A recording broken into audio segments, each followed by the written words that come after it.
അമ്പലഗോപുര നടയിലൊരാനക്കൊമ്പനെ ഞാൻ കണ്ടേ. മുമ്പ് മുതൽക്കേ ആനയിലിത്തിരി കമ്പമെനിക്കുണ്ടേ. അമ്പലഗോപുര നടയിലൊരാന കൊമ്പനെ ഞാൻ കണ്ടേ. മുമ്പ് മുതൽക്കേ ആനയിലിത്തിരി കമ്പമെനിക്കുണ്ടേ. മുമ്പിൽ തുമ്പു തുളഞ്ഞു വളഞ്ഞൊരു തുമ്പിക്കരമുണ്ടേ. കണ്ട മരത്തിൻ ചില്ലകൾ താണ്ടാൻ വേണ്ട കരുത്തുണ്ടേ.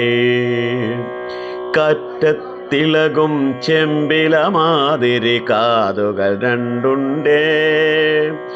കാലുകളല്ല കനത്ത കരിങ്കൽ തൂണുകൾ നാലുണ്ടേ. കൂടുതലുണ്ട് കുറുമ്പക്കൊമ്പന് കൂച്ചുവിലങ്ങുണ്ടേ. കൂട്ടിനു നിൽപ്പുണ്ടരികിൽ പാപ്പാൻ കുറുവടിയും കൊണ്ടേ. ആളുകളേറിയ കൗതുകമോടെ കണ്ണെറിയുന്നുണ്ടേ. ആനക്കൊമ്പന് ആകപ്പാടെ കാണാനഴകുണ്ടേ. ആളുകളേറിയ കൗതുകമോടെ കണ്ണെറിയുന്നുണ്ടേ. ആനക്കൊമ്പന് ആകപ്പാടെ കാണാനഴകുണ്ടേ.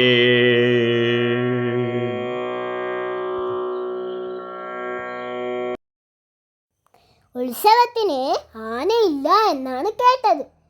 ആനയില്ലാത്ത ഉത്സവമോ? അത് ഉത്സവമാകില്ല. ഹരി പറഞ്ഞത് കേട്ടപ്പോൾ രാഖിയുടെ മറുപടി ഇതായിരുന്നു. അതെന്താ രാഖി, ആനയില്ലാതെയും ഉത്സവം നടത്തിക്കൂടെ? നടത്താം, പക്ഷേ ഉത്സവം കേമമാവണമെങ്കിൽ ആന വേണം. പളപളാ തിളങ്ങുന്ന നെറ്റിപ്പട്ടവും കെട്ടി നിറയെ തൊങ്ങല് തൂക്കി മുത്തുക്കുടയും ചൂടി ചെവിയും വാളും താളത്തിൽ ആട്ടി ആട്ടി നിൽക്കുന്ന കൊമ്പനെ കാണുന്നത് തന്നെ നല്ല ചേലാണ്. അതെ അതെ, നല്ല ചേലാണ്. പക്ഷേ ചുട്ടുപഴുത്ത റോഡിലൂടെ നടന്ന് പാവത്തിന്റെ കാലിലെ തോല് പോയിട്ടുണ്ടാവുമല്ലോ രാഖി. അത് ശരിയാണ്. എന്നാലും ഉത്സവം കൊഴുപ്പിക്കാൻ ആന വേണ്ടേ? ഹരിയും രാഖിയും കാത്തിരുന്ന ഉത്സവമെത്തി. എന്തൊരാൾത്തിരക്കാണ് ഉത്സവപ്പറമ്പിൽ. പൂഴി വാരിയിട്ടാൽ താഴെ വീഴില്ല. വാദ്യക്കാരും മേളക്കാരും കൊട്ടിത്തിമിർക്കുകയാണ്. നിരനിരയായി പലതരം കച്ചവടങ്ങൾ. ഹരിയും രാഖിയും കാഴ്ചകൾ കണ്ട് ഉത്സവപ്പറമ്പിലൂടെ നടന്നു. ഹരി, നീയല്ലേ പറഞ്ഞത് ഇത്തവണ ആന ഉണ്ടാവില്ല എന്ന്? അങ്ങോട്ട് നോക്ക്, കണ്ടില്ലേ കൊമ്പൻ നിൽക്കുന്നത്? രാഖി ചൂണ്ടിക്കാണിച്ച ഭാഗത്തേക്ക് ഹരി നോക്കി. ശരിയാണല്ലോ, വമ്പനൊരു കൊമ്പൻ. അവർ കൊമ്പന്റെ അടുത്തേക്ക് ഓടി. അടുത്തെത്തിയപ്പോൾ മനസ്സിലായി, ഒരു വണ്ടിയിലാണ് കൊമ്പനാനയുടെ നിൽപ്പ്. ചെവി ആട്ടുന്നുണ്ട്. കൂടുതൽ സൂക്ഷിച്ചു നോക്കിയപ്പോഴല്ലേ കാര്യം പിടികിട്ടിയത്. കൊമ്പനാനയല്ല, കൊമ്പനാനയുടെ രൂപം. നെറ്റിപ്പട്ടവും മുത്തുക്കുടയും എല്ലാം ഉണ്ട്. വണ്ടി ഉരുളുമ്പോൾ കൊമ്പനും മുന്നോട്ടു നീങ്ങും. എന്തായാലും നല്ല ചേലായിട്ടുണ്ട്. വണ്ടിച്ചക്രം പിടിപ്പിച്ച കൊമ്പനെ അവർക്ക് നല്ല ഇഷ്ടമായി. ഈ കൊമ്പനാന എത്ര നേരം റോഡിൽ നിന്നാലും കാല് പൊള്ളില്ല. ഹരി പറഞ്ഞത് കേട്ട് രാഖി ചിരിച്ചു. ഉത്സവപ്പറമ്പിലെ വേദിയിൽ ഉടൻ തന്നെ ഓട്ടൻതുള്ളൽ ആരംഭിക്കുന്നതാണ്. മൈക്കിലൂടെ അറിയിപ്പ് കേട്ട് അവർ അങ്ങോട്ടേക്ക് നീങ്ങി. മുഖത്ത് ചായം തേച്ച തുള്ളൽക്കാരനെ കാണാൻ നല്ല ചന്തം. തുള്ളൽക്കാരന്റെ നേരം പോക്കുകൾ കേട്ട് ആളുകൾ പൊട്ടിച്ചിരിക്കുന്നു. അവർ ബലൂൺ കച്ചവടക്കാരന്റെ അടുത്തെത്തി. പലതരം ബലൂണുകൾ, നിറമുള്ളത്, വലുത്, ചെറുത്, നീണ്ടത്. ഒരു പമ്പ് കൊണ്ടാണ് ബലൂണിൽ കാറ്റ് നിറയ്ക്കുന്നത്. കാറ്റ് നിറച്ച ബലൂൺ കൈവിരൽ കൊണ്ട് ഒന്ന് തിരിക്കുകയും മറിക്കുകയും ചെയ്യുമ്പോഴേക്ക് അതിൻ്റെ രൂപം മാറുന്നു. ആനയും കുരങ്ങനും പൂച്ചയും ആപ്പിളും പന്തും അങ്ങനെ പല രൂപത്തിലും പല തരത്തിലും പല നിറത്തിലും ബലൂണുകൾ. അവർ ബലൂണുകളും വാങ്ങി വീട്ടിലേക്ക് മടങ്ങി. രാത്രിയിലെ ഉത്സവം കാണാൻ ഹരിയും രാഖിയും അച്ഛനും അമ്മയും എല്ലാവരും കൂടിയാണ് പോയത്. തൊട്ടടുത്ത വീട്ടിലെ രഹ്നയും ഉമ്മയും ഒപ്പമുണ്ട്. രഹ്നയുടെ ഉപ്പ എല്ലാ വർഷവും ഉത്സവത്തിന് വരാറുള്ളതാണ്. ഇക്കൊല്ലം ലീവ് കിട്ടിയില്ലത്രേ. ഉത്സവപ്പറമ്പിൽ എത്തിയപ്പോഴാണ് മേഘ്നയെയും ഡെയ്സിയെയും കണ്ടത്. നിറയെ കളർ ബൾബുകൾ, നക്ഷത്രങ്ങൾ താഴേക്കിറങ്ങി വന്നതുപോലെ. പകൽ കണ്ടതിനേക്കാൾ ചന്തമായിട്ടുണ്ട്. ഉത്സവപ്പറമ്പല്ലേ ഹരി. കാഴ്ചകൾ കണ്ട് രാഖി കണ്ണുമിഴിച്ചു. ഉള്ളത്തിൽ ഭയമേറുക മൂലം വെള്ളത്തിൽ ചിലർ ചാടിയൊളിച്ചു. വള്ളിക്കെട്ടുകൾ തോറും ചെന്നതിനുള്ളിൽ പൊക്കിതു പല ജനമപ്പോൾ. മണ്ണിൽ പല പല കുഴിയുണ്ടാക്കി പൊന്നന്മാർ ചിലരവിടെ ഒളിച്ചു. കണ്ണുമടച്ചു പുതച്ചു കിടന്നൊരു വണ്ണമുറക്കവും അങ്ങു തുടങ്ങി. ഉത്സവ പിറ്റേന്ന് സ്കൂളിൽ പോകുന്ന വഴി അവർ ഉത്സവപ്പറമ്പിലേക്ക് നോക്കി. ആളും ആരവവുമില്ല. പറമ്പ് മുഴുവൻ അലങ്കോലമായി കിടക്കുന്നു.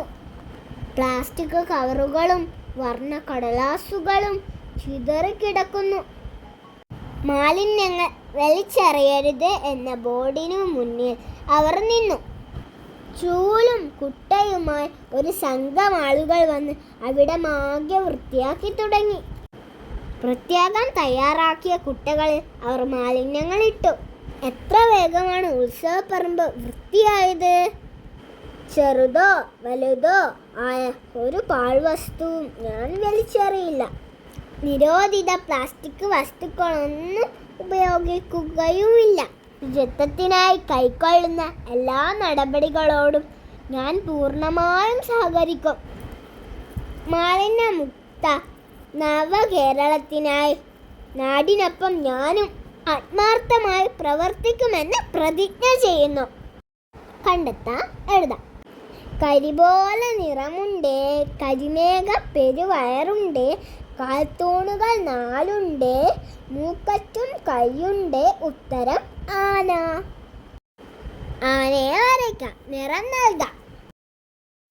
എഴുതാം. നമ്മുടെ നാട്ടിലെ ഉത്സവങ്ങളും ആഘോഷങ്ങളും ഏതൊക്കെയാണെന്ന് എഴുതാം. എൻ്റെ നാട്ടിലെ ഉത്സവങ്ങളും ആഘോഷങ്ങളും: ഓണം, വിഷു, റംസാൻ, ക്രിസ്തുമസ്. ഇനിയുമുണ്ട് ഒരുപാട് ആഘോഷങ്ങൾ. എൻ്റെ ഉത്സവം. ഇഷ്ടമുള്ള ഒരു ഉത്സവത്തെയോ ആഘോഷത്തെയോ കുറിച്ച് ലഘുവിവരണം തയ്യാറാക്കാം. ഓണം എൻ്റെ ഇഷ്ടമുള്ള ആഘോഷമാണ്. ഈ വർഷം ഓണത്തിന് ഞങ്ങൾ ഒരുപാട് കളിച്ചു. പൂക്കൾ പറിക്കാൻ പോയി. പൂക്കളിടാൻ അച്ഛനും അമ്മയും സഹായിച്ചു. ഓണത്തിന് എല്ലാവരും പുതിയ ഉടുപ്പിട്ടു. ഞങ്ങളുടെ വീട്ടിൽ പലതരം പലഹാരങ്ങൾ ഉണ്ടാക്കി. ഓണസദ്യ എനിക്ക് ഏറ്റവും ഇഷ്ടമാണ്. പായസമാണ് എൻ്റെ ഇഷ്ട വിഭവം.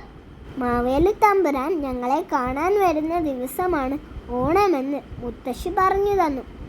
കൂട്ടുകാരുമായി ഓണക്കളികൾ കളിച്ചപ്പോൾ എനിക്ക് ഒരുപാട് സന്തോഷമായി. അടുത്ത ഓണത്തിന് ഞാൻ കാത്തിരിക്കുന്നു. ചിത്രങ്ങൾക്ക് യോജിച്ച വാക്യങ്ങൾ കണ്ടെത്തി എഴുതാം.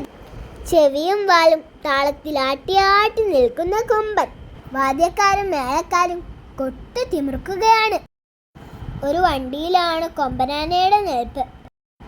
നിരനിരയായി പലതരം കച്ചവടക്കാർ. പളപളാ തിളങ്ങുന്ന നെറ്റിപ്പട്ടം. ഉത്സവങ്ങളിലും ആഘോഷങ്ങളിലും നിരവധി കലാരൂപങ്ങൾ അവതരിപ്പിക്കാറില്ലേ? അവ കണ്ടെത്തി എഴുതാം. കഥകളി, ഓട്ടംതുള്ളൽ, കുച്ചിപ്പൊടി, ഭരതനാട്യം, തിരുവാതിര, മോഹിനിയാട്ടം.